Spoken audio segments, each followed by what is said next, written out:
Lonely loser with a dead-end job dies of heart attack and gets reincarnated as the son of a noble with godlike powers. Ars was an average ugly loser living in Japan and working at a boring job when one day, while returning back, he ends up having a heart attack and dies immediately. The next moment he opens his eyes to find himself in a completely different world as he looks at the face of a beautiful woman as he lays on a bed. At first he thought he was in a hospital, but then he notices a flying dog wandering around the room, while a maid walks up to congratulate the blondie. And that's when Ars notices in the reflection that he has been reincarnated as a child in an alternate world. 3 years pass by without any issue as he learns how to read and write, gaining an incredible amount of knowledge about this world.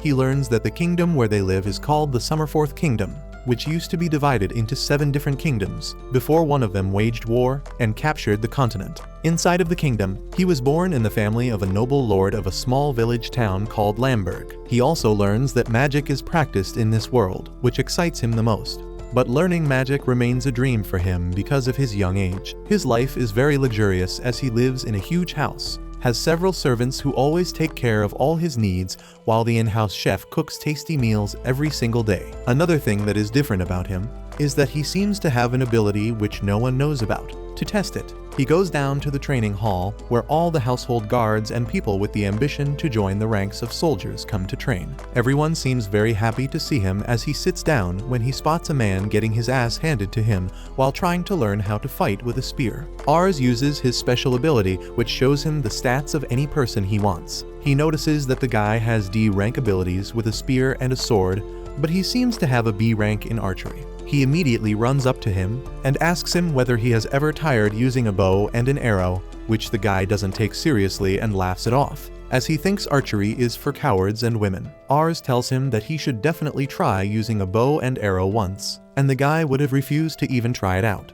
But because Ars was the future lord, he decides to follow his command and picks up a bow as everyone watches. He shoots the arrow, and to everyone's surprise, the arrow hits the mark dead center in the very first try. Everyone thinks that it was a fluke, so the guy starts shooting arrow after arrow, only to see that all of his shots are hitting the mark, making him realize his natural talent in archery. He thanks Ars, while everyone starts asking him how he knew this loser would be good at archery. But Ars doesn't want to reveal his powers, and claims that it's just instincts. The only problem with this skill is that he can't seem to see his own stats, which saddens him a little, but he moves on back into the house. Later at the dinner table, he sits down across from his scary-looking dad and checks his stats only to see that he has a rank abilities across the board, and he is strong enough to defeat 10B rank swordsmen all on his own at once. Daddy asks whether he told the loser to try archery. Ars honestly replies that he did, and his dad simply tells him that it is a good thing for a future lord to be able to distinguish between talented and untalented people. After that dinner conversation, Ars starts learning more about how people rule and learns how twisted and ruthless the real world could be. The rulers of the Summerforth Empire seem to be completely corrupt,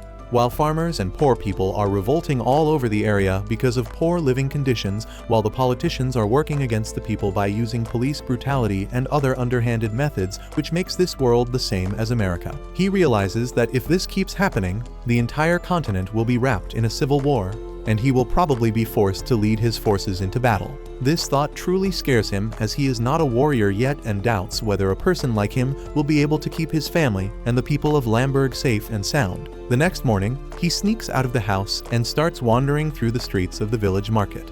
But even after wearing a cloak, people who easily recognize him as a woman start asking whether he is out shopping. Ars fat shames her and moves on as he starts looking for people with extraordinary abilities using his magic eye. He tries in on a bunch of locals, only to find that they are all a bunch of useless losers with no future prospects. After some time, he sits down as his eyes start watering because of using the magic abilities so much, when suddenly he hears a commotion. A door is flung open while a racist white woman throws a young man out on the streets, claiming that she has no work for the likes of him. He doesn't seem to have knowledge about this race, but notices that people are calling him a Malkin and claiming that he is filthy and disgusting. He suddenly remembers reading about them in a book which stated that these people belonged to a faraway continent and were purchased by the people of Summerforth as slaves. The young man simply sits on the ground hungry and defeated when Ars walks up to him and offers him a piece of bread. This surprises the man, who introduces himself as Ray, while the people standing nearby wonder why the future lord is trying to help a Malkin. At first Ray seems skeptical,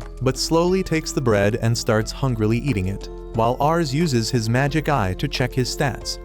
To his absolute surprise, this guy turns out to be a total baller, having multiple A and S rank skills, which reminds him of Lord Raven, his own powerful father, as he realizes that this guy is going to become one of the strongest people in this kingdom. His eyes start sparkling while Ray finds him creepy and starts walking away after thanking him. The future lord follows him into an alleyway, while Ray tells him to leave him alone, but Ars finally reveals that he is the son of Lord Lovant and offers him a job as his bodyguard, bribing him by promising tasty food. Ray ends up agreeing, and they both head back to Ars's house, where they sit down across the dining table as amazing dishes are presented in front of Ars, and he happily looks up at Ray, only to notice that the racist maid brought him an old plate with beans on it. She tells him that she can't serve a Malkin the same food as the future lord, and the butler tells him to get lost as soon as he is done with his food. Ars cannot believe the amount of racism in this country, but unlike a white American girl, he actually does something to solve the problem, and drags his chair beside Ray and also offers him to eat together. The maid and the butler try to intervene, but Ars tells them to shut their mouth as Ray is his guest. The maid immediately serves them more good food, which Ray is more than happy to eat. After that, he reveals that he used to work in a band of mercenaries who raised him since he was a small boy. But in a recent battle, all of them died, leaving him alone in this cold, ruthless world. Ars feels really bad for him and takes Ray into his father's chamber, telling him that he wants to hire this guy as his bodyguard. His racist father takes one look at Ray and denies permission, claiming that Malkins are good for nothing and have no real abilities. Ars stands up to his father and tells him that his instincts are saying that Ray has God-given talents that can't be matched by any average person in the entire continent, so his father agrees to give him a chance. He claims Ray will have to pass a test, which will be to defeat him in combat. Ars gets scared as his father is a total monster and one of the best swordsmen in the entire continent. He tries to say that it won't be a fair match, but his father disregards him and starts walking towards the training ground. He calls for a pair of wooden swords, while the guards and other people in the ground start calling Ray the M-word. Raven tells them the rule, which are that if Ray is able to land a single hit on him within the given time frame, he will be hired as a guard, but if he can't, then he will leave the village immediately. The timer is set, and the battle starts as Raven rushes ahead with a powerful slash, which Ray dodges, but realizes that even with a wooden sword, that attack might have killed him. Raven then attacks once more, which is blocked by Ray, who still can't believe how strong and fast this lord is. Big Daddy keeps going on the attack, while Ray simply blocks and parries, which scares Ars, but he notices that everyone else seems to be surprised, as no one else has ever been able to withstand even a single attack from the Lord. Raven goes all out with his attacks, and manages to hit Ray on the shoulder, forcing him on the ground. But to everyone's surprise, he gets back up again and decides to go all out. As his expressions turn serious, he rushes towards Raven, who tries to counterattack, but Ray dodges and slides beneath him, only to attack from behind, using the sun rays to his advantage, which blinds the Lord. Even after that, Raven manages to block the attack, but this is the first time anyone has ever tried to land an attack on the Lord.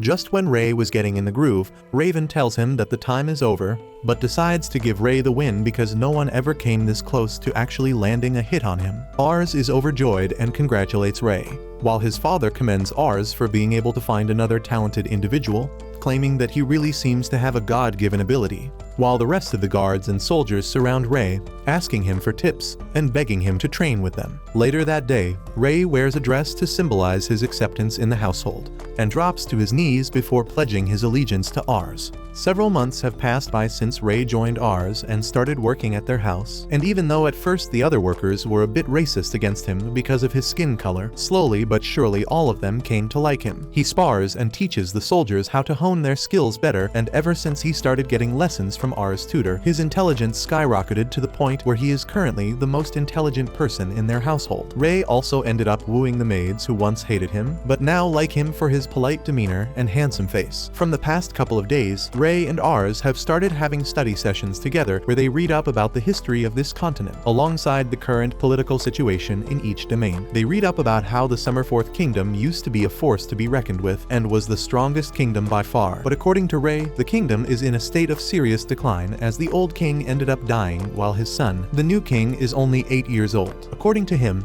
all the power right now is in the hands of the politicians surrounding the young king, who are trying to use him to gain as much power as possible. Because of all this, the government is unable to rule properly, which is leading to several revolts all over the country. And because of that, the lords and dukes of these regions have started ignoring the kingdom and are maintaining their own personal army to deal with these conflicts. Rs realizes that their county has seen no revolts up till now, but the fact that his father is training every single day while making preparations to get more soldiers must mean that conflicts can arise in the near future. He decides to find more talented people like Ray who can help them in the case of a war, even though he never wants it to happen. Rs asks Ray where does he think the war will first erupt if it were to happen, and without a doubt Ray replies that it would be the county near them whose lord is really old and fragile. According to him, the lord can die any day now, and the war will likely begin on the matters of succession. Ray explains that the lord has 2 sons, and technically the older one should inherit the position, but everyone knows that the younger son is more capable and will make a better leader. If the conflict of succession isn't resolved before the lord dies, both the brothers will fight against each other and the entire kingdom will have to choose sides. Rs asks which side will his father choose, and Ray replies that they will probably choose the big brother because according to the laws, he is the rightful heir. Rs thinks about how his father is still alive and can deal with all these problems, but worried about what might happen if something went wrong and his father got hurt. Ray tells him that they should be on the lookout for excellent talent which can strengthen their position and increase the safety. Rs wholeheartedly agrees with this, and both of them get ready to enter the nearby town to scout some talent. While moving through the front yard, Raven stops them and tells them to be on the lookout for a good mage, as a good wizard can be the key to winning a lost battle. Rs knows that his father doesn't have any magical talent, and once he handed Rs a magical gem to bring out his latent powers, but he turns out to have no aptitude for magic and his father never asked him to try again. They leave their small county and wander off to the nearby town, which is much bigger than their small village town, and the people here seem to be more wealthy than those in his hometown. He tells Ray about how he wants his county to be like this one day, and Ray simply smiles while Rs starts searching for talent amongst the local population. Sadly, he can't find anyone with even above average skills, and sits down for a while after getting tired. Ray tells him not to worry as this town has 50,000 people, which is 10 times more than their village town, so they will definitely find someone. While walking through the wide streets, Rs suddenly notices a small dingy alley where a bunch of poor people are sleeping in the open. He is surprised by this, as he wasn't expecting this huge city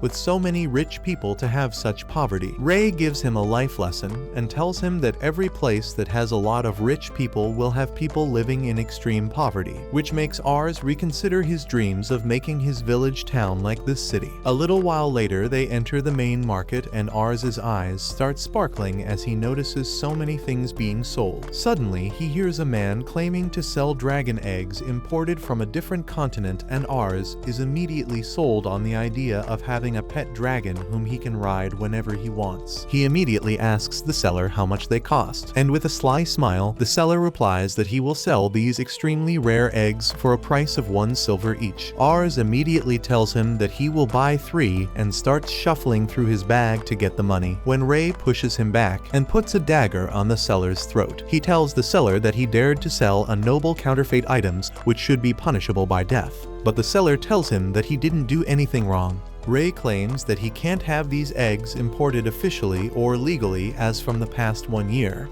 the import from other continents have been banned, which means that either he is lying or these items have been smuggled illegally. Moreover, dragon eggs are extremely rare, so how did a lowly idiot like him get so many of them? He then gets ready to eliminate this lying waste of air. When Rs forces him to stop, Ray immediately comes back to his senses and starts apologizing to Rs, accepting any punishment, but Rs tells him not to worry about it.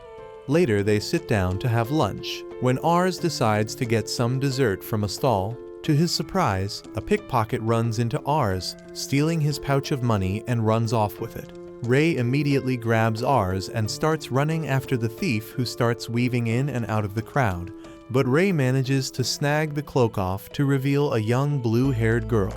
The girl hurries into an alleyway, and when Ray reaches there, he spots the girl being surrounded by some hoodlums, while one of them punches her to the ground. Ars tries to stop them, but the leader gets mad at him and tries to punch, but Ray immediately grabs his arm and punches him in the guts, knocking him out. The other two men rush in for an attack, but Ray makes quick work of them as well, knocking them to the ground and forcing them to run away. Ars looks at the girl through his magic eye that reveals that this young woman possesses S-rank magic skills. He cannot believe his eyes, as the stats for magic is incredible, so he immediately asks her to join him and be her vassal. Ray tells him that this girl is a thief, but Ars doesn't care and promises a comfortable life with salary and good food. The girl looks down at Ars and tells him that she would rather die than work under some spoiled noble child like him. According to her, all nobles are evil people who fill their coffers at the behest of poor people. She herself was taken in as a slave for a noble, but she ran away, and that's why these guys were trying to capture her back.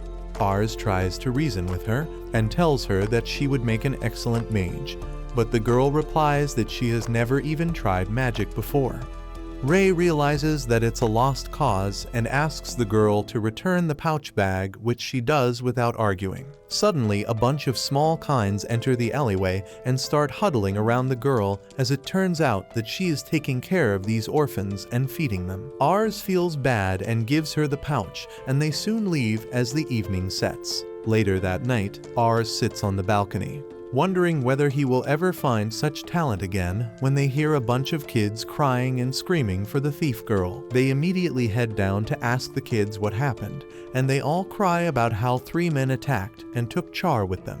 Meanwhile, Char is taken to the other side of the city, where the goons throw her down on the floor in front of the slave trader. They start beating her up, but she takes all the damage without letting down a single drop of tear from her eyes. The slaver tells the goons to be careful with her face, as the perverted noble who wants to buy her wants the face to remain as pretty as possible. The goons promise to be careful, but one of them spots the pouch of money that Ars gave her, so he takes it off, only to find out that it's loaded with money. Suddenly, Char gets up and snatches the pouch back from the hooligan and tries to make a run for it.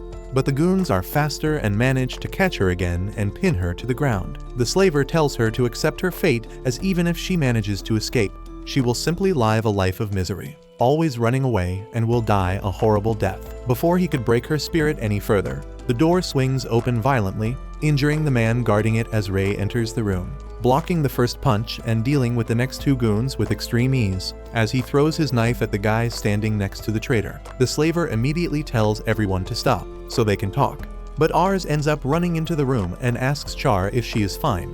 The girl seems to be surprised to see him here, while the slaver realizes that this little kid seems to be a noble because of the way he is dressed and the way he talks. The slaver calmly asks what he could do for him, and Ars replies that he wants him to free the girl at once.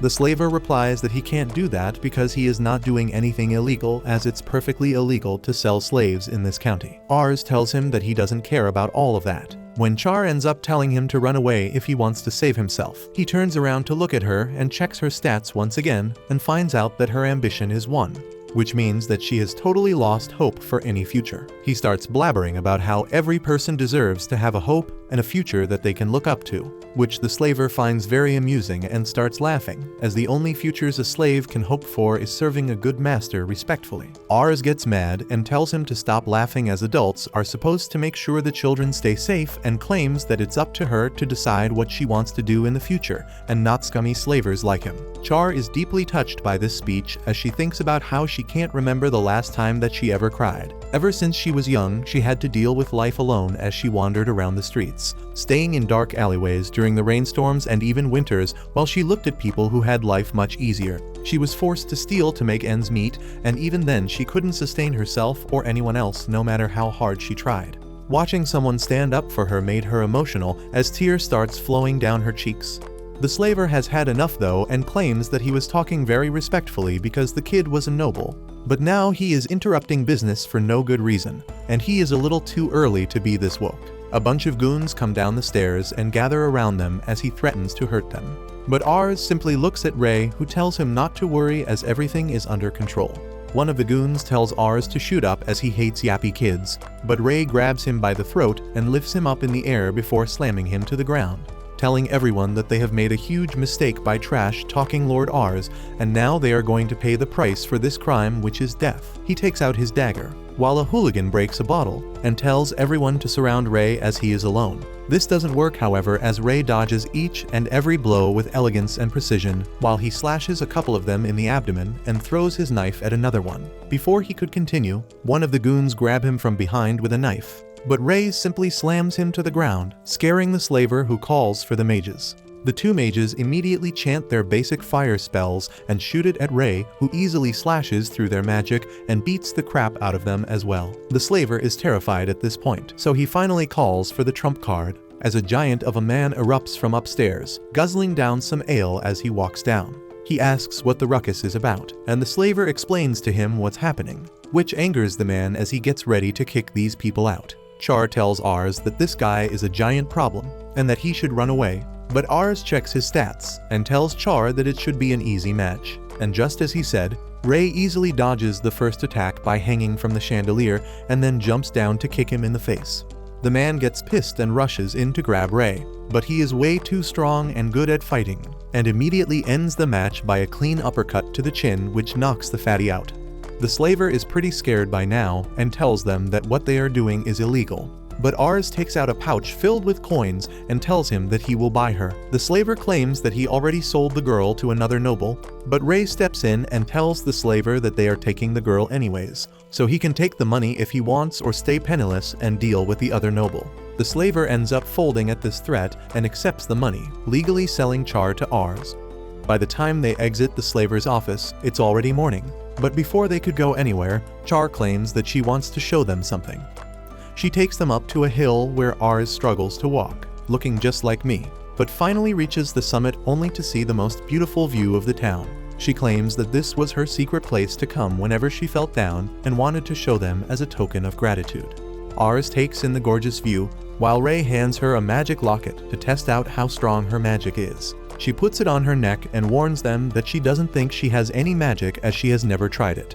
But the moment she chants the spell, a huge wave of mana surges out of her, creating a massive fireball that explodes in the sky, stunning everyone in the town, including Ars and Ray. After that, she meets up with the orphan kids once again and promises to visit them as soon as possible before leaving on a journey back to Ars's home. After they finally reach back, Ars meets with his father, who at first thinks that Ars got a new dishwasher. Ars tells him that she is an excellent mage and will prove effective on the battlefield, but his father rejects her, claiming that women belong in the kitchen, not on the battlefield. To prove her worth, Char fires an insanely strong fire blast in the sky, shocking Raven, who immediately folds like a deck of cards and welcomes her to the Luvent family, and they all go inside, ready for the adventures waiting to unfold the next day. It's been 3 years since the day he recruited Char to be her vassal, and since then, his father has taken parts in multiple small and big battles, easily winning them all. Even though the mood of the entire continent is pretty bad because of constant wars, the morale of the soldiers of this county is pretty high thanks to his father's amazing war tactics, and also because of Char, who has grown into a beautiful woman who is incredibly potent at the battlefield. No one believed that a single mage can turn the tide of the war, and ever since then, Raven has started recruiting more mages under her tutelage so that they can strengthen their standing army. Moreover, Ars now has 2 younger siblings, a boy and a girl, both twins. He checked their stats and saw that even though they are very young now, they have a couple of A and S rank abilities. Ars has since been looking for more talent, but has been out of luck for a while.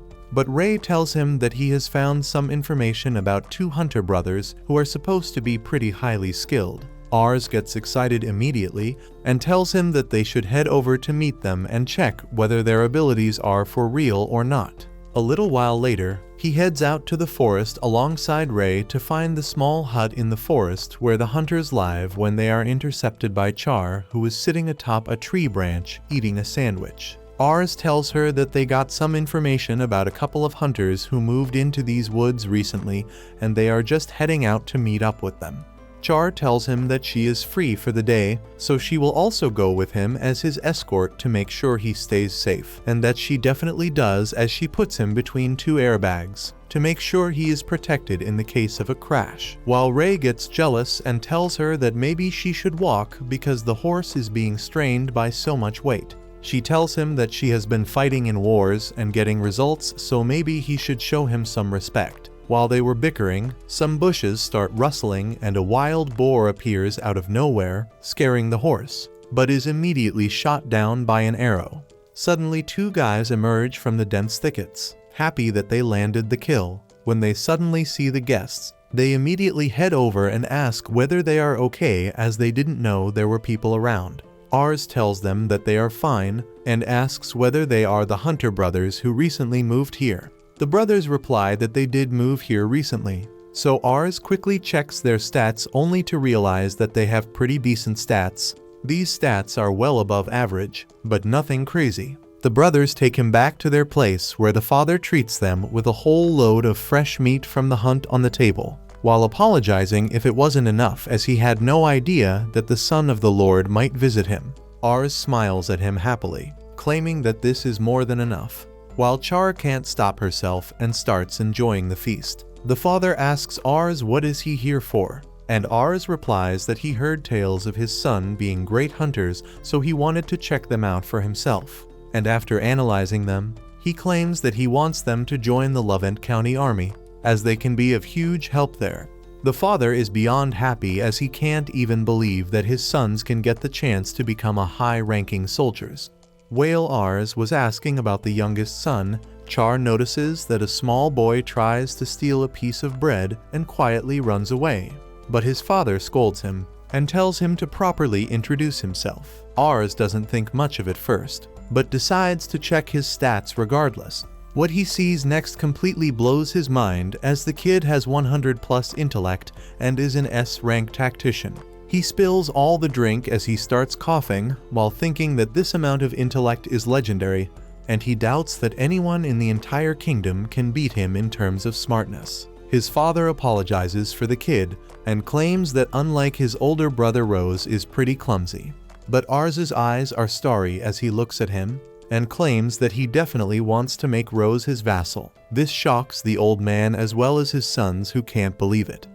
The father tells Ars to reconsider, as Rose will just be a nuisance, but Ars walks up to the child and excitedly asks whether he would like to be his vassal and work for him. The kid looks up with fear, as he thinks that these people are going to force him to take arms and fight in battles. He starts crying and immediately refuses, claiming that he will end up dying easily. His father scolds him for talking this way to a noble, but Rose simply runs away and hides inside his room.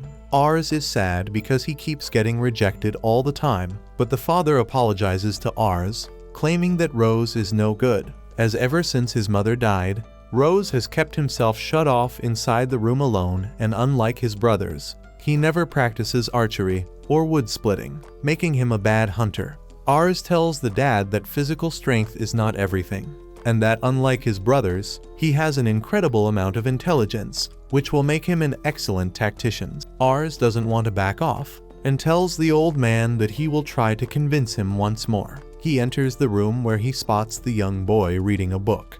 But as soon as he sees Ars, he starts crying again. Ars tries to calm him down, claiming that he will never harm him, and asks whether he likes to read books. The kid replies that his mom used to read him books, but this is the only one they have, so he keeps reading it whenever he remembers her. Ars decides to sweeten the deal a little bit and promises that he has a giant library in his house where he can find every single book imaginable. This entices the young boy, but he asks whether he will let him take one book, and Ars agrees. Later that day, they arrive back to the mansion alongside the three brothers, but Rose immediately starts crying when a good boy tries to play with him. Ars asks Char to give the older brothers a tour of the place. While he takes Rose back to his library, the boy is immediately entranced by the sheer number of books inside the place and start picking them out, while Ars claims that he needs to study as well, and will meet up later. A couple of hours pass by and Ars suddenly wakes up only to realize he slept while studying. He immediately runs down, scared that Rose might have ran away. But the moment he enters the library, he notices that Rose is also sleeping surrounded by a ton of books. Ray tells Ars that this boy is incredible, as he learns new words immediately and has a very deep thinking process. Ars checks his stats only to see that it has already increased a bunch, which is crazy. Finally, the brothers arrive and start making fun of Rose for being surrounded by books, as he can't even read. This surprises Ars, who asks what are they talking about, and the hunters reply that apart from their mother, no one knew how to read as they are hunters, and Rose only heard stories from his mother when she was alive, but she never taught him anything. Rose finally wakes up and Ars asks how did he learn how to read. Rose replies that he learned how to read by simply listening to what his mother was saying and matching it with the shapes on the book. This really shocked the brothers, who tell him that he was only 2 years old when that happened. So how can he remember?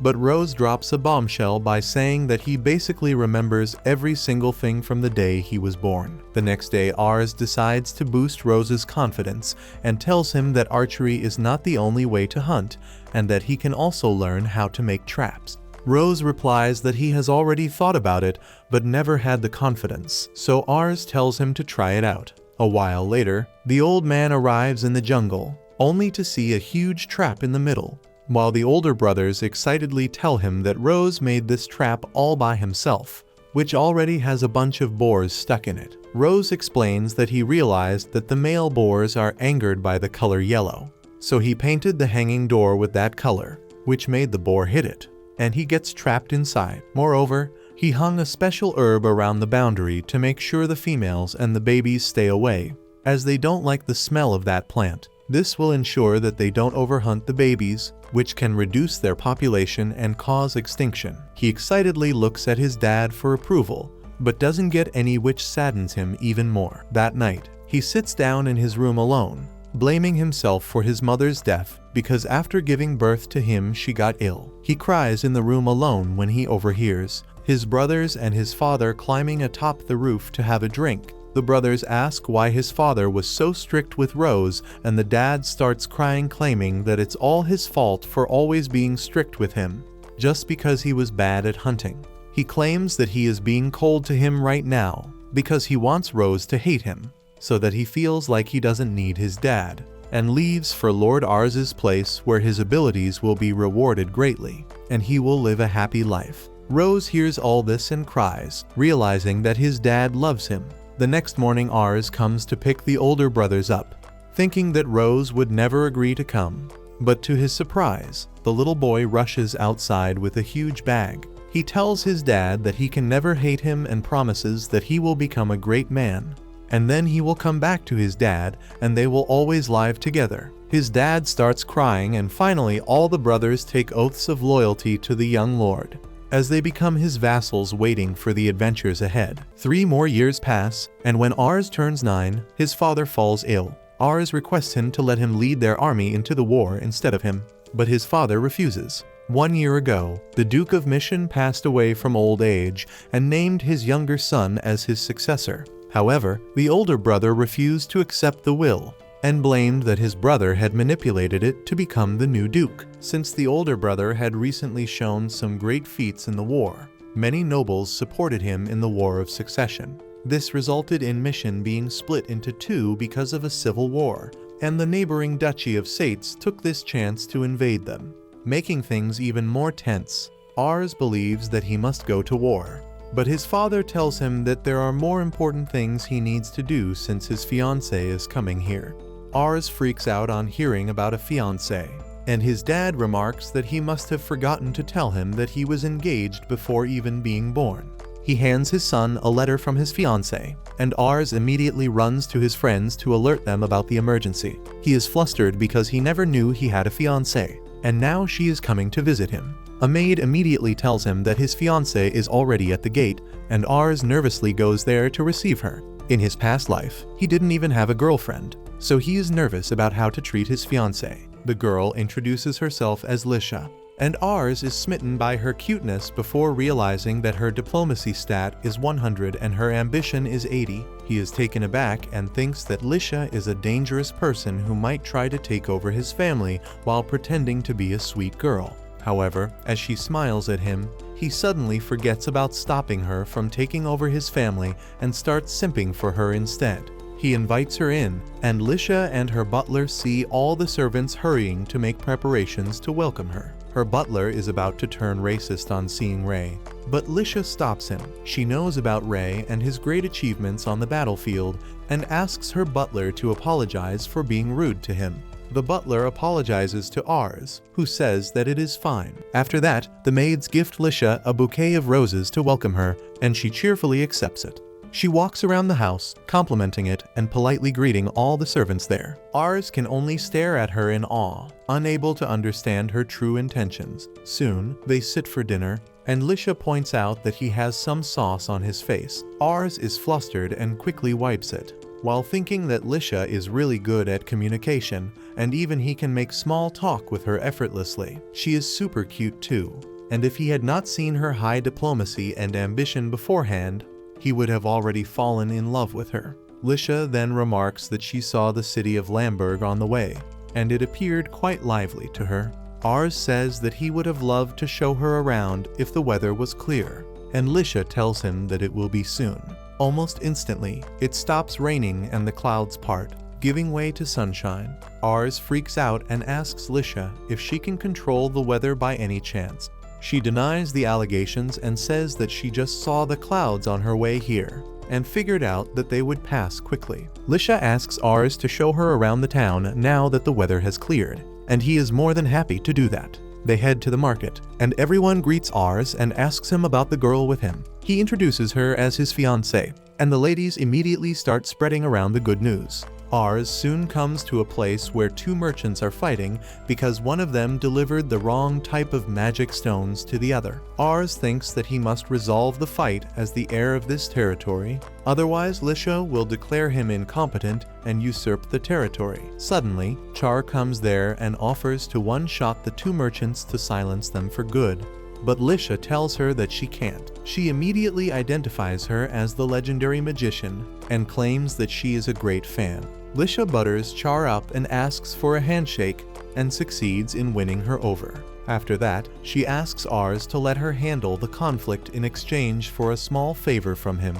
before he can even make up his mind about her request. Lisha is already in front of the two merchants and asks them to stop fighting lest they ruin their handsome faces. She introduces herself as Ars's fiancée, and the men stop fighting and congratulate her. Lisha then tells the magic stone merchant to sell his sound magic stones to her because they don't have them in her territory. She also offers the second merchant to buy the fire magic stones he needs at a low price from her territory because they have a volcano there. She says that it is the perfect solution for them, and gives Ars all the credit for coming up with this idea. The merchants believe her and thank Ars. Woe takes this chance and asks them to always keep written documents about the deals they make. After everyone disperses, Ars thanks Lisha, and they resume their tour. They are returning back home in the evening, when Lisha wants to cash in her favor from before. Ars nervously waits for her favor, but Lisha just wants to know what kind of girls he likes. He is stunned because he really doesn't understand what her true intentions are. He knows that her intelligence is far superior to his,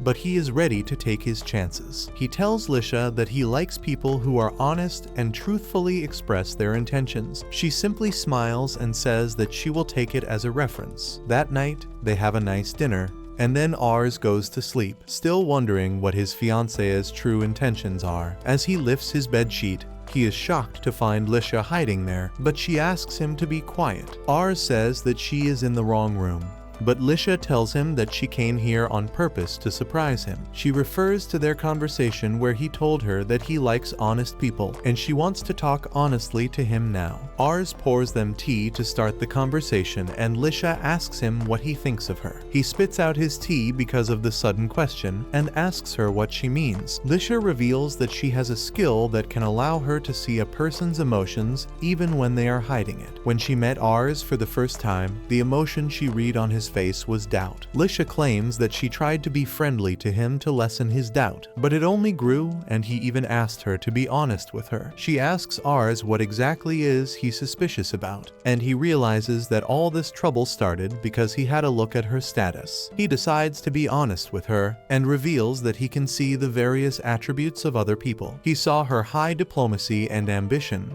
which led him to wonder if the nice behavior she is showing was just an act. Lisha understands everything now and admits that she indeed has high ambitions. Ars asks her what kind of ambitions, and she blushes as she says that it is every woman's ambition to find an outstanding man who will fall in love with her at the first sight. Ars turns red too, and the atmosphere becomes awkwardly tense between them. He realizes that it is true that as a daughter of a noble, Lisha will need an outstanding husband to thrive, and he wonders what she thinks about someone like him, who is the heir of a small territory. She laughs and remarks that she was able to read his thoughts accurately just now. She says that this territory is indeed small, and had Ars turned out to be a lousy person, she would have done anything to get out of her engagement with him. That comes as a shock to Ars, but then Lisha tells him that now she really wants to marry him. She states that their family is weak right now, but she can see the talent in Ars to make it big and powerful. She could see that he is loved by his people,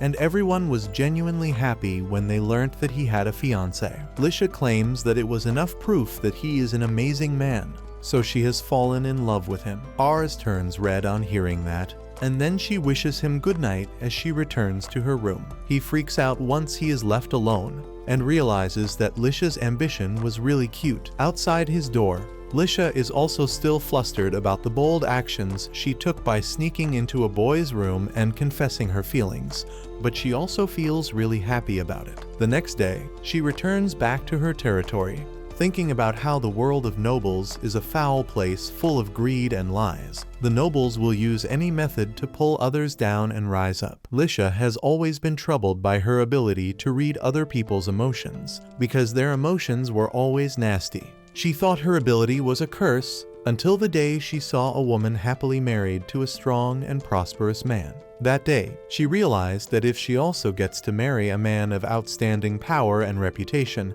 she can get out of this world full of negativity. So she honed the art of lying to please people by reading their emotions, while looking for a strong family to marry into. Lisha had no intentions to marry Ars because of his weak family, and the initial impression he gave her was not good either. He grew more and more suspicious of her no matter what she did, but then he did something that won her heart. While they were traveling through the market, Ars apologized to her for the roads being too rough for her tender feet, and brought her some ointment in case her shoes were hurting her. That was the moment Lisha realized that Ars was an incredibly kind person, and coupled by the respect he commanded from his people, she immediately thought of him as her ideal man.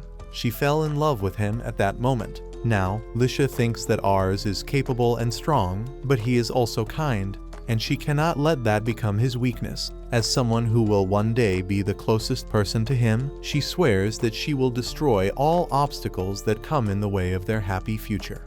After their first meeting, Ars and Lisha begin to exchange letters frequently. Ars felt a little anxious because he had never chatted to a girl in his past life like this. However, he can manage to flirt a little with her in the letters. Lisha visits him again, and he gifts her some flower seeds because she liked the flowers. She thanks him, and then reminds him that he has not given her an answer to her confession yet. Ars is flustered, but she tells him that he can take his time because she will work hard to make him fall for her. They keep talking through letters, and a brief period of time comes as the War of Succession stops. Ars's father also starts getting better. More than that, he wants to tell her that he has fallen in love with her too.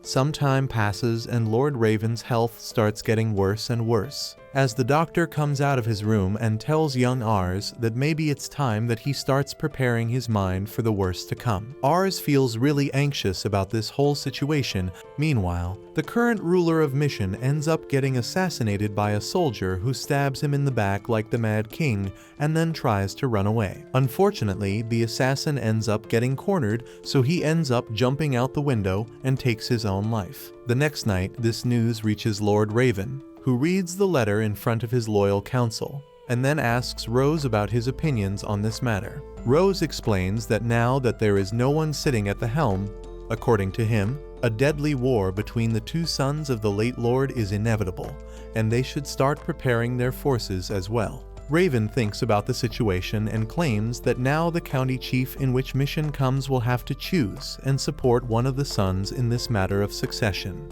And most probably the county chief Lumi will choose the older son over the younger one. This means that no matter what happens, they will also have to support the older son as well. But the moment Raven tries to get up, he falls back down on the bed unconscious. A couple nights later, the summon letter finally comes to the Levant family ordering the Lord to present himself for the council. Ars reads the letter and tells Ray that his father is in no fit state to visit the county himself. And Ray agrees as he tells Ars not to worry. He tells him that he will leave the next day alongside Char to meet with the county chief. But Ars tells him that he will accompany them as well in his father's stead. The next morning, they reach the county of Canar, which takes Ars by surprise as he never thought a place this big can be held by a single lord. They walk up to the castle gates where they are stopped by the guard. Ars hands him the letter sent by Lord Lumi, claiming that he is here to represent the Levant family. The guard seems a bit skeptical, but he immediately ends up recognizing Char as the Fire Princess and Ray as the Grim Reaper of the Levant family. The guard immediately accepts them inside the castle and starts leading them to the meeting hall, but they end up meeting with one of Lord Lumi's vassals called Ren. He seems to be a well-rounded guy with above-average stats in all categories. He greets them warmly and claims that he never expected to see the little lord instead of his father, before he turns towards Ray and Char, asking them whether they would want to join Lord Lumi as his vassals. This scares Ars a bit, but his vassals are loyal, and they decline the offer. Soon Ars enters the meeting hall and immediately starts feeling like a fish out of water because of the intense atmosphere, so he simply takes a seat at the table. One of the old guys remembers Ars from when he was a child and offers him some cookies while the fatty looks at him with disdain. Suddenly, the door opens and all of them stand up as the Lord of Canar enters the room alongside Ren. Ars immediately starts peeking at the stats of Lord Lumi and realizes that as expected the Lord seems to have very high stats and abilities. Even though it is nowhere near his father's stats, Lumi's trustworthy counsel in Ren gives him all the attributes he lacks.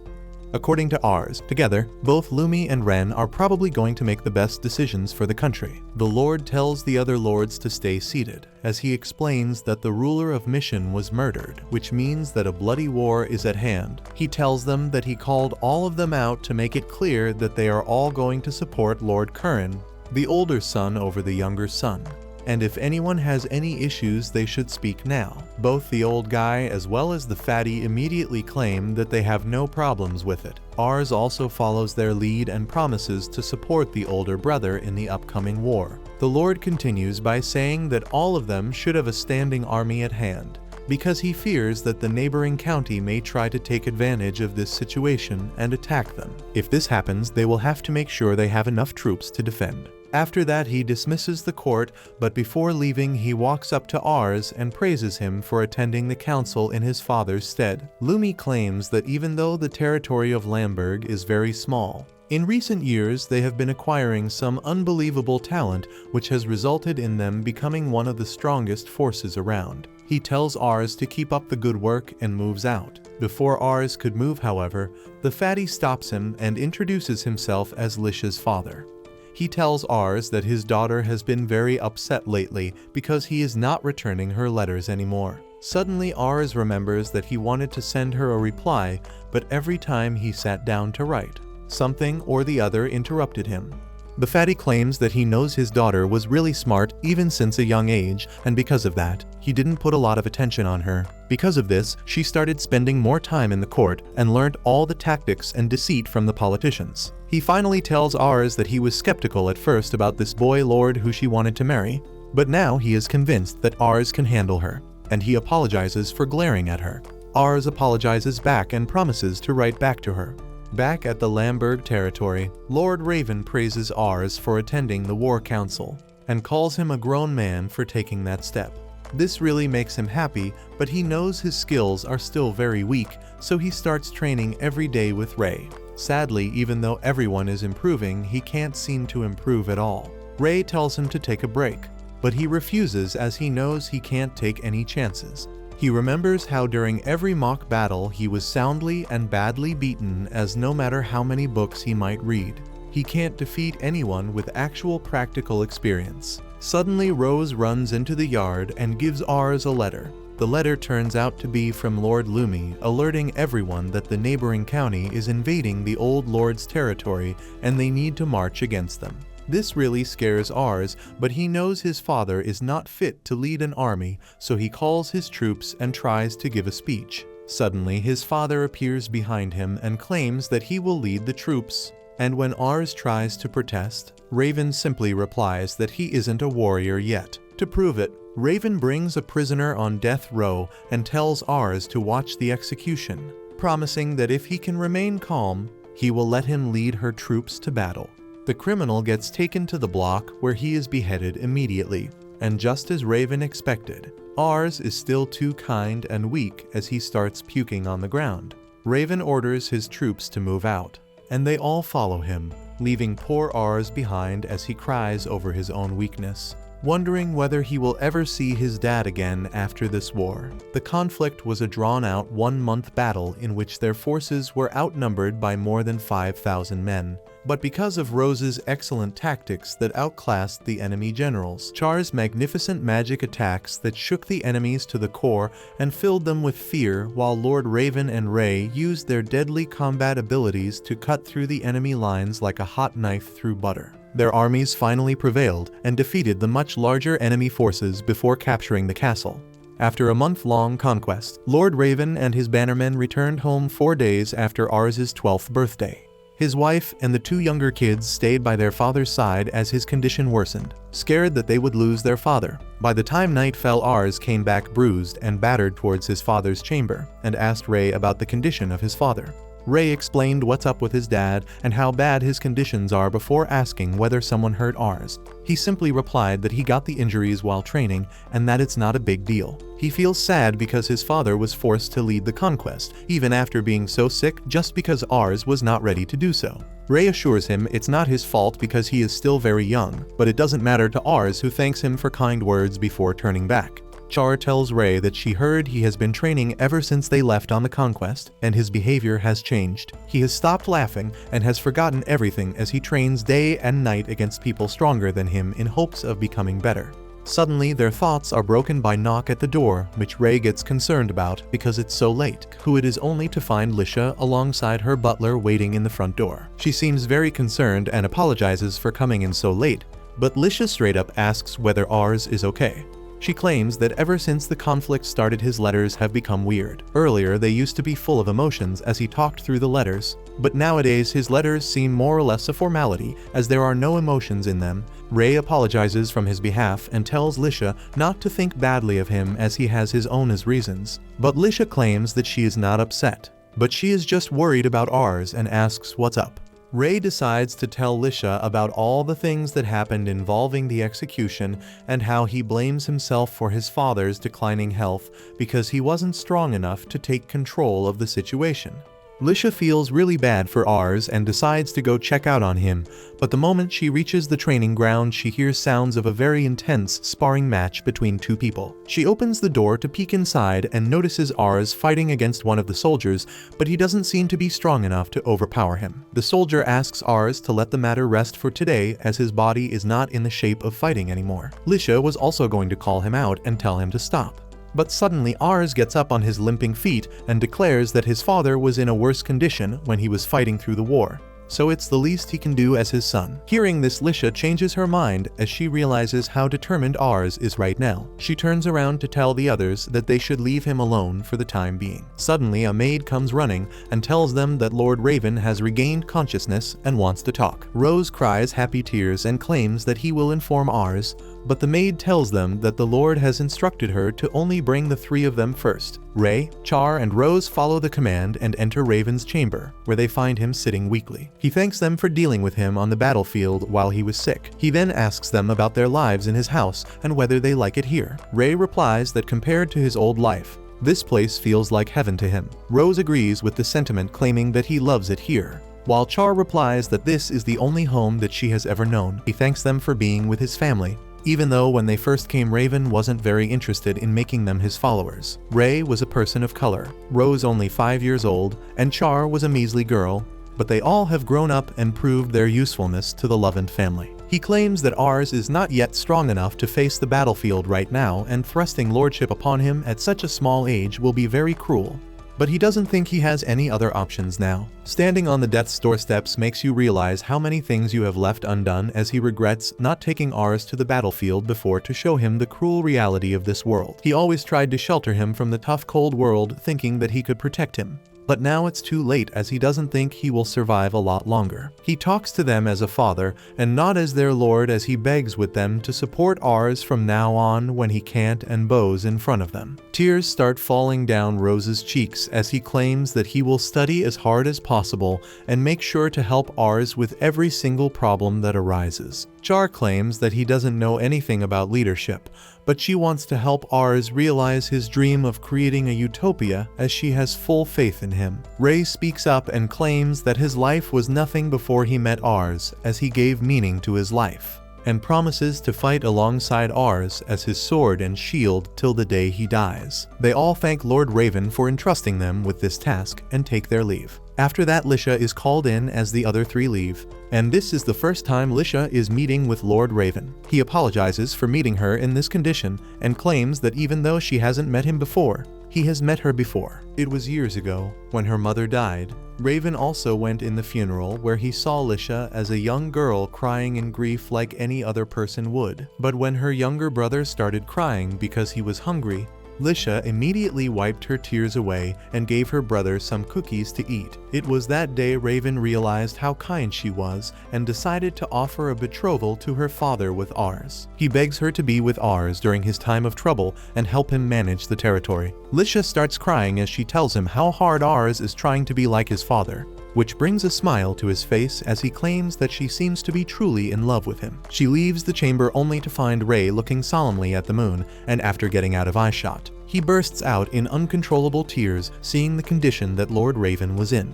A little while later Ars was called in, and he came in with a bunch of medicine. As he starts telling his father about all the research he has been doing regarding his condition, and also claims that he might have made some breakthroughs. Raven tells his son to sit down beside him as he starts talking to him like a father and tells him his story. He claims that he was from a poor territory where the Lord was extremely corrupt and taxed the poor farmers heavily. Tired of all this, Raven ended up running away from his home and territory and reached the main town, where he saw the mayor for the first time in his life. The mayor looked magnificent on his horse, and ever since that day Raven decided to make something out of the cards he was dealt and started learning how to swing a sword on his own. Soon enough he became good at it and ended up distinguishing himself in several battles, which slowly resulted in him being promoted to the status of a lord of the territory of Lamberg, and that's where his life truly began.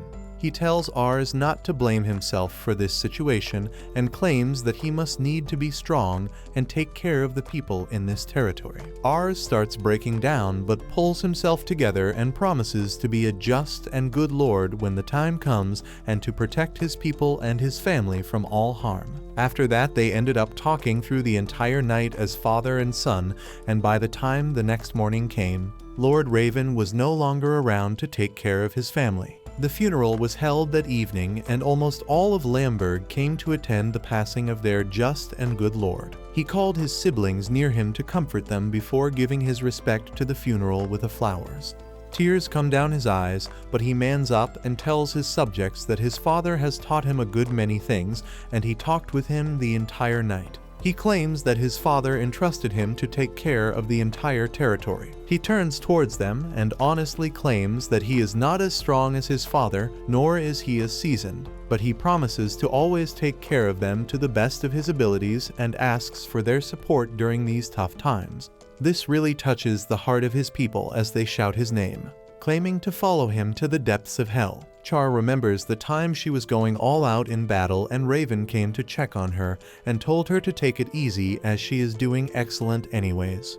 Rose also remembers his kindness as when he was studying in the night during the winters. Lord Raven came to check up on him and gave him his blanket before telling to get some rest, and to not overwork himself as he is still a kid with loads of room to grow. Ars feels grateful to have so many loving people nearby as he thanks them for their loyalty, while they all bow down on their knees as the reign of a new lord begins, which will bring along its own trials and challenges. A couple weeks pass by and everything seems to be going fine with the region controlled by Lovent family as Ars heads down to his father's grave once again and talks to him about how he is trying to keep up with all of his duties, and even though he is nothing compared to Lord Raven, his friends and retainers have been doing an excellent job of supporting him throughout the reign. Soon, Ray calls him from behind as he stands there alongside Char and Rose and tells Ars that they should head down to the lord of their county for the war council discussion. A little while later he arrives at the county of Canar and is escorted into the war council by the lord there. They all take a moment of silence for Ars's father as they commend him for being an excellent soldier and leader, for staying true to his word and with his army till the day he died. They then tell Ars that this would be a huge load, but they all trust him, and even Ars claims that he will try his very best to not let them down. They all sit down as the discussion begins and Lumi tells them that they have decided to support the cause of the older brother, so they need to see it through. According to his intel, the younger brother has a superior army in terms of sheer number and fighters, but the older brother currently controls a very important port town, which means that they have the economic advantage over the others. He further claims that the overall strength of both the sides seem to be the same, which means that the tide of the war can turn on either sides, which means they need to be more careful. He tells the others that one of the most important factors in this war would be controlling the nearby areas where both the brothers have been occupied and sway them to fight from their side. According to Lord Lumu, he already sent some emissaries to talk to the nearby regions, and most of them seem to be complying, but one of the regions called Penner seems to be defiant. It seems to be a pretty small region, but could be of strategic importance, which makes it important that they control it before the enemies do. Since the diplomatic talks fell through, Lumi tells the other lords that they are now going to launch an all-out attack and take that region by force. The other two lords seem to be in agreement, but Ars puts his head down before speaking up as he asks whether they can be allowed to try something first. The other lords are confused, but it turns out that a couple of nights ago, Ars, Rose, Char and Ray were poring over the map and checking everything when Rose claimed that it doesn't make sense for the region of Penner to be so defiant. He claims that they are very susceptible to any attacks from the region of Lovent, but yet they decide to go against them. According to him, there is more than what is meeting the eye, and even Ray agrees with him. Ars asks what should be done in that case, and Rose claims that they can simply attack them in a huge number. But there is a small possibility that they get a rude awakening and fall for some trap which destroys their entire army. According to him, they should take it easy and do some research before making any moves against this region. Ray claims that he knows some people from a spy group that are excellent at espionage and getting information out of people. He tells Ars that they can hire them, and Ars agrees. Back in the present, he tells the council that the region of Penner is definitely up to something, and if they attack them directly, they can suffer heavy losses. He asks them for some time to conduct their own investigation, and thankfully Lord Lumi allows it. A little while later, they leave the council and start heading back, while Ray praises Ars for his boldness, when suddenly they are called out by a bunch of children. Ars suddenly realizes that all these children are the same ones that Char used to take care of before all on her own, but now they have grown enough to leave the nest and take care of themselves. An old lady who runs the orphanage walks up to him and greets him warmly before thanking him for everything he did. It turns out that Ars managed to provide funds for the construction of a huge orphanage with the goal to take as many children in as possible. He tells her that all of them have worked hard of the orphanage. Char runs to the kids and asks what are they going to do next, and all of them seem to have their own plans. One of the kids wants to be a soldier, while another wants to be a maid at the castle. Another kid likes working in the bakery, while the last one wants to get involved in farming as it interests him. They all turn around to face Ars and thank him for all the things he has done. But Ars tells them to thank Char instead, as it is her who sends most of her salary away to the orphanage so that the kids can have everything they ever want. Char walks up to Ars and tells him that the day when she went alongside Ars, she was very confused as she didn't know whether to take the kids with her or not. But she thinks she made the right decision by leaving them here, as everything ended up working out for them. He looks around to see everyone happy as they play around the garden, when suddenly he hears someone calling his name from behind and turns around to see Lisha right there standing in front of him. He looks completely bamboozled as he wasn't mentally prepared to talk to her and starts stammering as he asks what is she doing here. She claims that her father was coming here for the war council, so she decided to accompany him. and when she heard that Ars was also here, she immediately left her chambers to try and find him. She looks around to see happiness all around her when suddenly a young girl walks up to her and puts her dirty hands on her royal dress. Ars immediately freaks out, thinking Lisha is going to get super upset and promises to buy her a new dress. But to his surprise, she doesn't seem bothered at all and immediately takes off her shoes and starts playing with the children as Ars thinks about how lucky he is to find a fiancé like her. That night, they decide to stay in the orphanage itself as Lisha talks with Ars and Rose, while Char sleeps on the bed with the kids. Ars explains about how he plans to meet with a spy group called the Shadows and how he is going to try and infiltrate the territory of the enemies for information. Lisha finds all that very interesting and tells Ars that she wants to accompany him. Ars immediately declines, claiming that it's going to be very dangerous. But Lisha claims that he is going as well. And moreover, she has full faith that Ray will protect them if anything happens. Ars can't say anything in front of her, so he agrees, claiming that he will pick her up from her lodgings the next day. But Lisha has something else in her mind as she claims that she had all her stuff brought here and that she will sleep here today. Ars gets embarrassed and walks up, claiming that he will find a room for her, but she tells him that she wants to sleep together. Soon Char wakes up and tells Ars that they should all sleep together, and even force Rose to sleep with them. Poor Ars and Rose are barely able to sleep all night when the next morning Ray brings the good news that he managed to talk to the Shadows and they will meet them today. They bid goodbye to the people at the orphanage and start walking out together while Ars thanks Ray for getting in contact with the Shadows. He seems to be happy about it, but also concerned as he claims that recently the old leader of that organization retired and a new younger leader has been appointed who does everything from espionage to assassinations.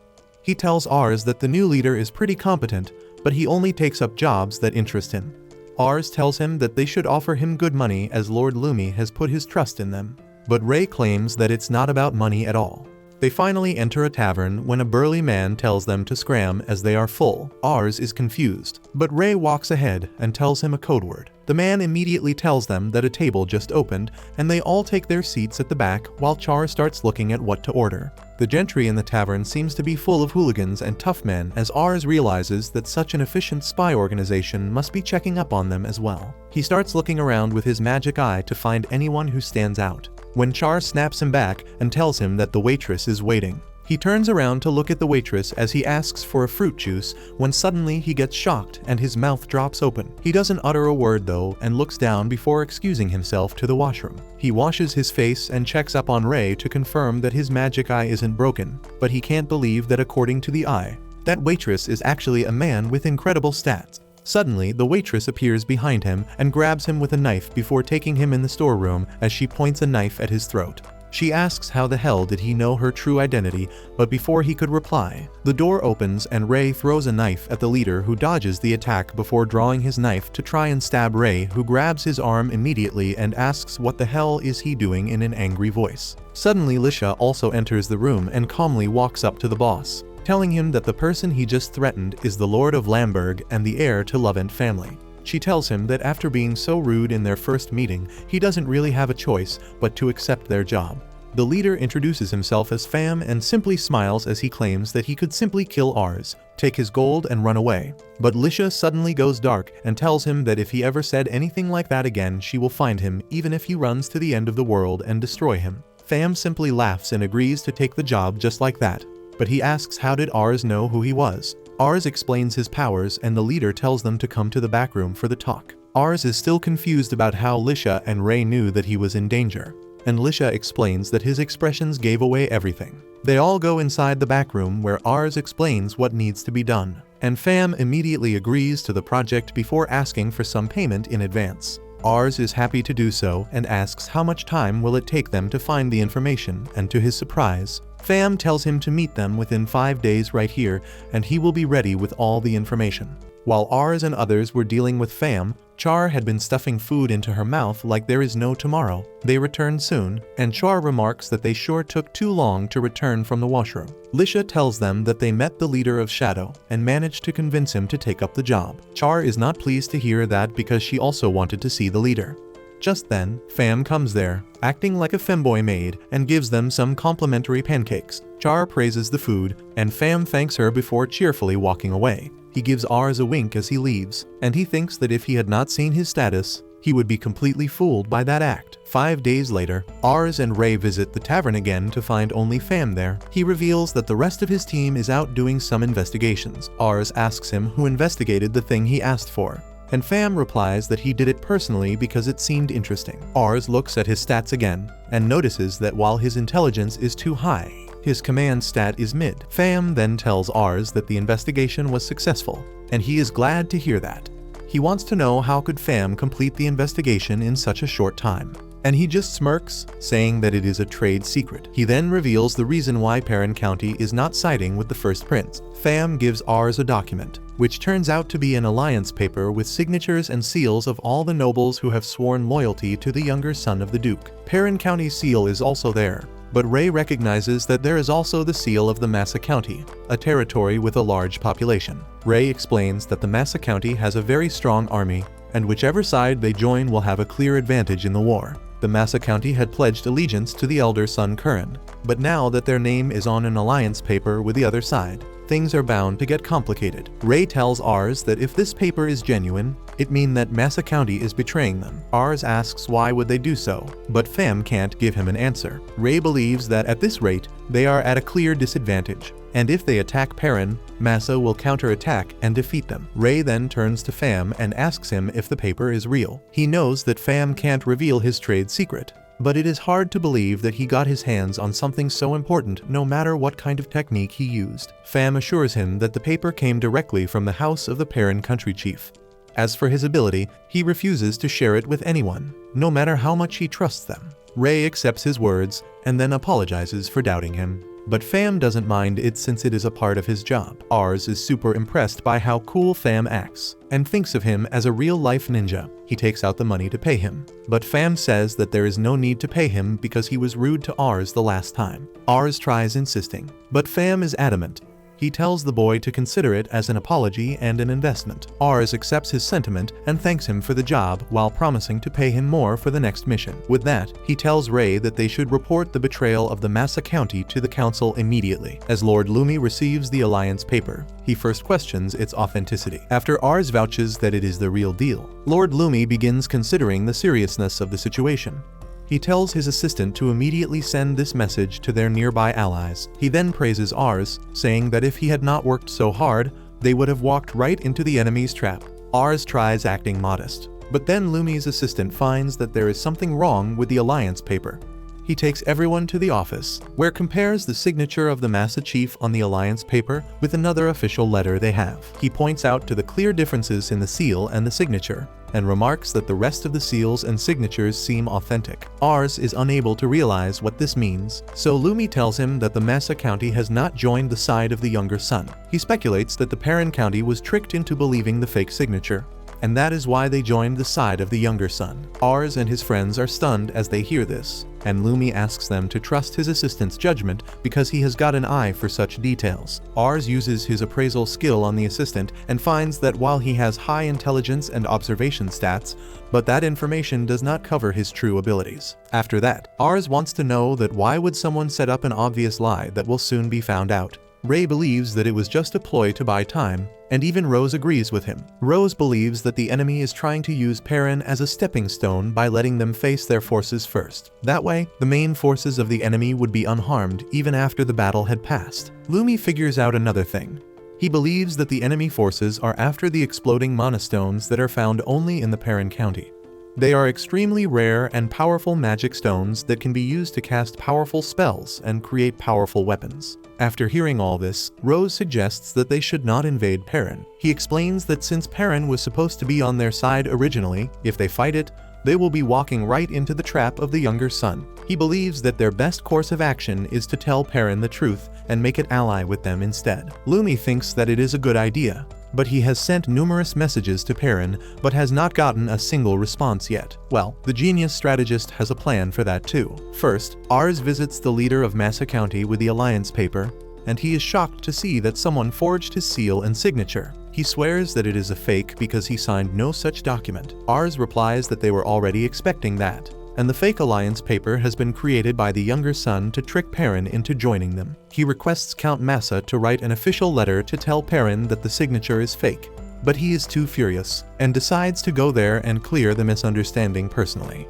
A few days later, Ars visits the chief of Perrin with the alliance paper. The chief decides to inquire about the alliance paper later, and first asks him about the purpose of his visit. Ars says that his territory wants to join Perrin and support the second son after learning about the Massa County allying with them. The chief is excited to hear that, and Ars adds that even Lord Lumi plans to leave the first son's camp and join them. He says that small territories like them should always strive to be on the winning side, and the chief is impressed by his wisdom. He decides to accept Ars as an ally and walks up to him, saying that he will talk with the second son Bassa about letting him join them. He reaches out for a handshake, but Ars says that he wants to confirm if the alliance paper is real before that. The chief tells him that Lord Bassa gave it to him personally, so it has to be genuine. Ars then starts talking about how the Massa County was loyal to Lord Curran, and betraying him so suddenly seems out of character. He adds that even if they think that Lord Bassa has the advantage in the upcoming war, choosing to ally with him will make them surrounded by enemies on all sides. Ars says that believing something without truly examining is a stupid thing, and the chief realizes that he never planned to join his side and wrote the letter only to get here. He commands his soldiers to kill him, but Ray quickly jumps to action and stops the soldiers, giving them a death stare for even thinking about harming his master. Ars tells everyone to stop and assures the chief that they are not here to fight, but to tell him something very important. The Perrin chief doesn't believe him, but then Ars signals to the second guy with him, who takes off his cloak. It turns out that the guy is the leader of Massa County himself, and everyone freaks out on seeing him.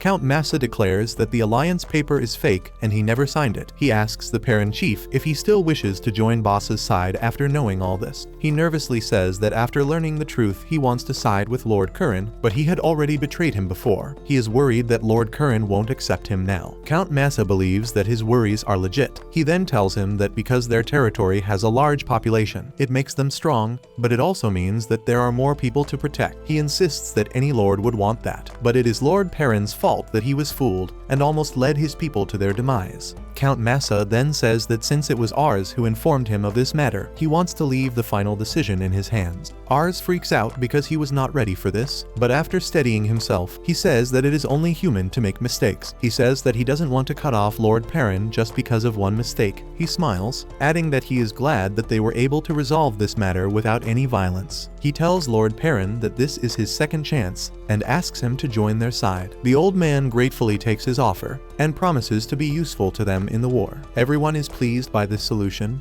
and Count Massa decides to head home because there is nothing more for him to do here. He tells Ars to inform Lord Lumi about this too, and he promises to do so. He also thanks Count Massa for coming all the way here with them, and he replies that he doesn't need to be thanked. He credits Ars for this whole peaceful resolution and says that brilliant people like him are the hope of their country. Ars is glad to hear the praise, but Count Massa concludes it by telling him that he needs to work a lot on his acting though. Afterwards, Ars visits his father's grave and tells him all about the incident with the Perrin County. Soon, Ray and Rose come there, remarking that the winds have started to grow cold. Ars also realizes this and says that it seems winter is coming. He then thanks Ray and Rose, saying that thanks to them, this whole matter ended without anyone getting hurt. He then walks to the edge of the cliff overlooking his territory. He says how the lords of Perrin and Massa County are both working hard to keep their people safe. After seeing them, Ars has also started dreaming of becoming a great lord. However, he knows that he cannot do anything without the help of his loyal allies.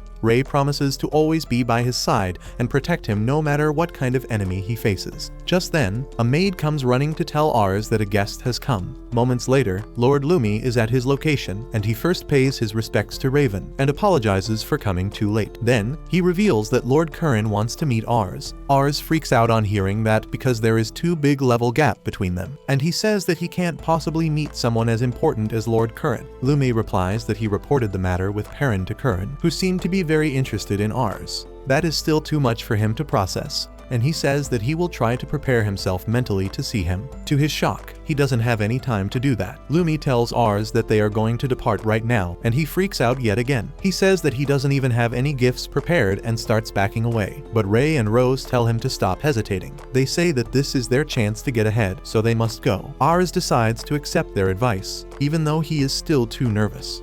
Soon, they ride in the carriage and Rose asks Ray if they are doing the right thing by leaving Char behind. Ray believes that taking everyone along is not feasible, and he plans to buy some nice gifts for her on their way back to make it up to her. They turn around and ask Ars if he is doing well, and he tells them that he is fine while sweating buckets.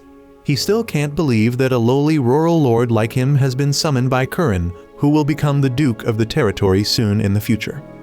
Ars asks his friends what exactly is the occasion, and they tell him that it is a big party in which all the major nobles supporting Curran will be present. They claim that it is probably a party to boost everyone's morale before war, but Ars feels his morale drowning as he thinks about being in the midst of various big shots. Soon, they reach the trading city of Sempra, which is their destination. The scale and grandness of the city impresses everyone, and Ars hopes that one day he can make Lamberg as prosperous as this. He soon arrives at the Sempra castle along with Lord Lumi, trying to act confident. However, since everyone is staring at him because of his age, he quickly becomes a nervous mess again. He notices that Lumi is quite popular and respected among other nobles, and many people come to greet him. Lumi calls Ars too, introducing him to his peers. The heralds announce the arrival of Lord Curran, and everyone bows their heads to greet him. As Curran tells them to rise up, Ars looks at his status and finds that he is an S-rank knight with ambition, command and prowess well above 90. Ars is blown away by his high stats and believes that he is truly a person worthy of being their leader. However, that makes him recall that the second son Bassa is said to be even more talented than Curran. Ars wonders how great Bassa must be to overwhelm someone like Curran. He starts doubting that either Bassa uses some other means to appear great, or someone is trying to lower Curran's reputation through rumors. Curran then addresses everyone, talking about how their Duchy of Mission is going through tough times because his younger brother Bassa waged war on him even though he is the rightful heir. Curran says that it is an unfortunate thing that the Empire has decided not to intervene with their matters even when they are heading to a civil war. He declares that in the past 200 years, the Empire has become greatly corrupt and fallen off from glory. He says that the current Empire doesn't have long to last, and soon it will crumble down, giving way to a new era. Curran declares that when he wins the war against Bassa, he will become the ruler of Mission and declare it as the Nation of Mission. Everyone is bowled over by his high ambitions and wonder if he plans to declare Mission as a free nation after gaining independence from the Empire. Curran says that winning wars and building up a nation are not easy feats, but with the power and brilliance of everyone present in the room, he is certain that nothing can stop them. He throws his fist in the air, saying that they will surely be victorious, and everyone cheers with him. With that, Curran begins talking about the Lord of Lamberg who achieved something amazing recently. He calls Ars to the center, and he freezes on hearing that. Ray and Rose wish him all the best and push him forward, and then Ars stumbles forward before greeting Curran. Curran calls him by his side so everyone can see his face. He then places his hand on Ars's shoulder, saying that he was the one who exposed Bassa's shameless ploy and stopped the county of Perrin from joining his side. Everyone is surprised to hear that a mere kid did that, but Curran says that age is just a number, and the most important thing is the result. He says that Ars has already accomplished more than anyone else here, and asks everyone to applaud him. Lumi starts clapping, and one by one, everyone joins him. Ars is flustered now, and he can only thank everyone for this applause. The festivities start after that, and Ars is busy greeting other nobles who are curious about him now. Ray comes there with a plate full of food, but one look at his face, and he realizes that Ars is feeling nauseous after talking to too many strangers. He goes outside to get some fresh air and leans on the railing, thinking about how socializing and politics suck. Just then, Curran appears next to him and asks if he is not feeling well. Ars freaks out on seeing him, and Curran says that he just wanted to have a nice chat with him. Curran claims that he has heard about Ars collecting some talented subordinates, and Lumi also talks very highly of him, which is quite rare. Ars gets flustered and says that he is nothing special without his subordinates, and then Curran asks him what he thinks about his subordinates then. Ars tried appraising all the nobles he met up with earlier, but he didn't find anyone particularly remarkable. Now, he wonders what should he tell the Lord and decides to come clean. He apologizes to Curran and says that there seemed to be no one amazing among the nobles who serve him. Curran sternly asks him if he thinks his subordinates are better than his, and Ars confidently replies that they are. Curran starts laughing at this, and then says that he is right. He looks at the nobles inside and says that they are good people who are serious and motivated about their goals, but they are missing something when it comes to ability. He says that winning a war with the human resources they have will be tough.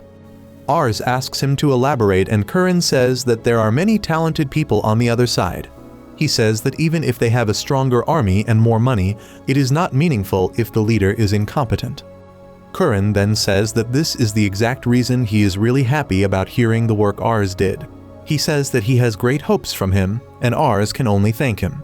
Curran then thinks for a while and tells Ars that if they win the war and he proves his worth, he will make him the Count of Canar. This freaks out Ars, and he asks what will happen to Lord Lumi then. Curran says that he plans to give him even bigger title and territory after the war because he is one of his most trusted and talented subordinates. Ars still finds it hard to accept the promised reward, but Curran says that it is only right to reward someone who performs well. He begins leaving with that, and then turns around to ask Ars if he can have his subordinates. Ars refuses frantically, saying that they are all precious to him, and Curran laughs because he was expecting that. He then tells Ars to become a member of his war council along with his subordinates because he wants to hear their valuable opinion. Before that, he wants him to find some more talented people for him. He leaves with that, and Ars is full of determination to not let Curran down. On the other hand, Bossa's two loyal subordinates inform him that their ploy in Perrin was discovered. The baldy named Tomas and the old man named Limas believe that they don't have to worry about anything. They claim that they have already extracted more than enough mana stones from Perrin. Also, they believe that they will surely win the war because apart from Curran, his army has no talented commanders. They believe that their chances of losing are incredibly slim, but Bossa is not satisfied with that. He declares that he only fights the battles he can surely win, and asks his two loyal vassals to make sure that their chances of winning reach 100% before the war starts. On that note, Bossa asks Tomas about a woman called Mira that he wants to hire. Tomas first says that he has no idea where Mira is drinking herself to death right now, and second, he doesn't think that it is a good idea to hire her. He tells Bossa that even though she may be talented, she is no longer useful. He says that no self-respecting nobleman would hire her, and Bossa says that he hopes that Tomas is right about that. The next day, Ars returns to his house where he tells Char that they are going to join Lord Curran's war council. She expresses her amusement at this as she munches the snacks that Rose and Ray have brought for her. Ars then says that Curran also wanted him to find more talented people to serve him, and he asks Ray if he knows of any way to find new talented people. Ray believes that it will be best to leave this matter to Fam because he can get them all the information they need. The next day, they visit Fam and give him the job to find talented people. Ars says there won't be any penalty for finding someone who is not talented enough. Also, he promises to pay a bonus of 20 gold coins if he manages to find anyone really remarkable. Fam is really glad to hear these terms and accepts the job immediately. Ars and Ray leave the tavern after that, when suddenly a drunk hooded woman bumps into him. She helps him up, and even though his subordinates are angry, Ars easily forgives her. The woman then enters Fam's tavern, and he uses his best femboy voice to say that they are not open yet. However, the woman takes off her hood and says that she is not here to eat but to get a job. She can even tell that Fam is a man, and she asks him to hire her. Just then, one of Fam's underlings comes there, and he recognizes the woman as Mira because they are old drinking buddies. Mira doesn't recognize him, but she wants her drinking buddy to help her find a job because she is dead broke and homeless right now. The man refuses to help her because she has already borrowed too much money from him and tries pushing her out. However, Fam says that he wants to hire Mira because she looks interesting, and they need more hands anyway. The man is shocked and asks Fam if he is certain about that, but he assures him that everything will be fine. Mira is glad that she is hired and begins working immediately. She messes up the orders right from the beginning, begins drinking without permission, and then spills the food on customers while trying to serve them. The man is fed up with her, but one cold gesture from Fam makes him change his stance. Fam and Mira eat together, and he tries getting her to reveal information about herself. Mira tells him that it is not a good thing for a man to inquire about a lady's past. She then says that since Fam is a cute femboy, she will tell him one thing about her. Mira says that she has a stupid younger brother and they both used to work for an old man, but he recently died or so she heard. Fam asks her about the old man, and Mira says that he was quite poor, but he was an interesting old man and had high dreams. Turns out that the old man she is referring to is the late Duke of Mission. The man refuses to believe this story, but Mira has Fam's complete attention now. She says that staying in just one place was boring, so she quit working for the old man and started traveling. She soon turned broke after spending all her money on alcohol, and that brought her here. Mira says that she doesn't mind being broke and homeless because it is more fun this way. Fam tells her that he knows of a more fun place to work, and asks her if she would like to go there. Later that day, Ars and his friends receive a letter from Fam to tell them that he has already found a talent. Just as they finish reading the letter, a maid tells them that they have a visitor who is interested in working here. They head out to meet the person Fam has sent, and everyone is doubtful because it has not even been one full day yet. They reach the gate and find that Fam has brought the drunk Mira with them. Ars remembers her as the drunk woman who bumped into him yesterday, and she laughs as she apologizes, even though she doesn't remember anything. She then asks Ars if he really is the Lord of Lamberg, and he affirms. His subordinates don't seem to be impressed by Mira, and even Ars wonders if she is really capable. He decides to appraise her stats first, and what he finds blows him away. Her intellect and ambition are both above 100, and she is an S-class strategist. Not only that, she is stronger than most elite knights, and Ars steps back, calling her a monster. If you liked this video, make sure to subscribe for part 11.